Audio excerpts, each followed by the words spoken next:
Alors là, la question qu'on peut se poser, c'est pourquoi est-ce que les couleurs changent quand on fait tourner le dispositif? Alors en réalité, la lumière, c'est une onde électromagnétique qui est comme ça.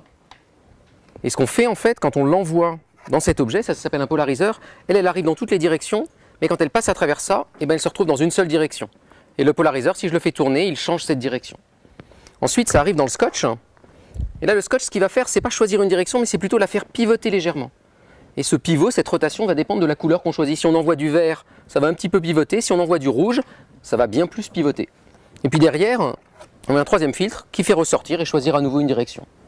Et donc si on envoie de la lumière blanche là-dedans, la lumière blanche arrive dans toutes les directions, avec toutes les ondes, elle sort avec une direction donnée, et puis elle arrive dans le scotch.